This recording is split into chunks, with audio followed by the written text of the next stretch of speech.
kai la ilaha illallah wajo Allah ina ma yaki zai balle ina ma gobara za ta tashi ko a biyo barawo bige shege in kwace ba da Allah in ga shan wahala kenan in kasa babu gyara babu canji muna ganin mun zabi abin da zai kawo mana gyara amma kwata-kwata ba labari. Kai da ka ta makuci malami kake ko jahilin malami? Wannan wani irin bala'i kake ne wa mutane a ƙasa yaƙi? Me zafi haka? Me maka zafi haka da kake kiran yaƙi haka a ƙasa? Ka ci abinci jiya? Kai baka ci ba? Gidan warwa na ci abinci. Baka tashi ka nema ba ne? Na nema ban samu ba. Baka nema sosai ba. Ka fa san cewa ni dan kasuwa ne. Ni na kasuwa yanzu. Kai ba manomi ba ne? Taki ba ya tsada ba? Taki ya tsada din. To ka ji shege. Shi wannan me yake sana'a me yake ba baka nike bane an kwace filin an rushe an ce za a gidan zabi ba gidan zabi ma aka gina to sai ku ce wai kai ina cikin ni fa inda za yaki zai balle na san yanzu an samu fita jahilin malam ya ga wannan tsalle ya ga kuna jin mutane a ta sallama ku kyansa mutane ka ce ba musulmai ba da magana ya zo ga waje zo ka zauna a'a zo ka zauna to ko da yaki ya zo muna daidai da shi ai ko lafiya hankalinka a tashi? To, ba mutu aka yi gidan ne. Ina ga an kwashe wasu nasa ne. Da alama haka ka san an yi marashi ne? Hatu, ka zo mana da masifa da bala'i. Mu da mun fika. To abin da ya koro ka a gida da gudu. Mu a kwance zotar da mu. Wani ce ku zaɓi wanda ba zai cece ku ba?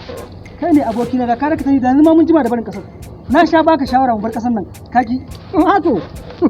Kuma barin kasa ko ba mu fita ba. Sai an tada mu daga cikin ta. To barka jin gama gaskiya. Tsuntsu ne kadai zai tsira a cikin wannan kasar. Shi ma dan yana canza sheka ne. Tashi yake a sama ba fili aka bashi ba. Shi yasa zai samu tsira. Amma duk mutumin da ke cikin wannan kasa in ba sa'a ba. Ba da Allah. An shiga uku. Allah dai kawo mafita. Malam bi dai wa kama fatan alkhairi. Kudin makarantar yara gobe ba yara ba su ci abinci ba na ce mutu a je a dan dafa musu wannan abin nan ko gishiri ne a barbada su ci wai ba su ci ba. Wai ma abin da yake damu mu kenan kawai mun zabo abin da zai kashe mu a ƙasa abin da zai lalata mana rayuwa a ƙasa wai a rasa abin da za a raba mana a ƙasar nan wai sai keken ɗinki da jakuna a maida mu kamar mu ma abin da aka raba mana kenan saboda ba a san zaman lafiya. Kana magana gishiri abinci mayu ne su mayu ne za a ba su gishiri su ci hato gaskiya Gishiri ba abinci ne mai amfani sa. to shi yasa idan ka doso garin ma za ka ji warin jakuna yake ka gani ba manomi bare su samu kara su ci amma raba jakuna su kansu jakunan wahala suke sha ba gwaran kashe shege ba jakin nawa ma da ta kwana cikin yunwa mafita ɗaya ce kawai tattara kayan mu za mu yi mu bar garin nan ba za mu iya zama ba subhanallah kawai haka za a huta ne kuke so ku aikata kuskure kamar ya kuskure ne mana ku da jihar ku garin ku a matsayin ku na matasan yan Kano ku ce za ku tara kayan ku bar gari to ba ku da labarin cewa Alhaji Usman Honorable Usman Adamu Gaya yana kokarin fitowa takara 2023 insha Allah shi zai sake fitowa neman takara kun manta da ayyukan da yayi bara wancan lokacin karon da yayi kana nufin kalamu wai sanata warrai kuwa kai kama san shi Kana nufin Honorable Usman Adamu Gaya warrai kuwa shi wanda yake neman takarar sanata a yanzu nan gaba insha Allah kenan. warrai kuwa kuma ka san lokacin zabe ta kusa dole mu matasa mu fito da kwai da kwarkwatan mu je mu mara mishi baya Kalamu wahid mai gaya mai adigi mai albasu. ba sai ka karasa ba alhamdulillah baya goye marayu ka ce baya goye marayu kware kuwa to shikenan dan masa man dan zauna nan an samu mafita kuna ji ko da na ce mu tattara mu bar wannan gari to amma insha Allah saboda wannan albishir da naji na cewa zai fito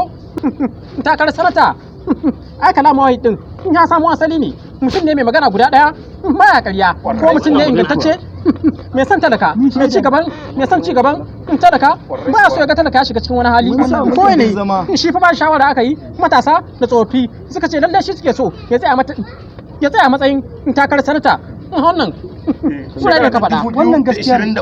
to lokaci ya zo ai sura kaɗan fa Gaskiya ne wannan. Ba na manta lokacin da na Sa'adatu Rimi gunda na zauna har na ƙara karatu na a cikin gidansa nake zaune duk wani ɗalibi da ya fito a Kano ta kudu in dai a Sa'adatu Rimi zaka karatu to a gidansa zaka zauna ba sai ka biya haya ba. to alhamdulillah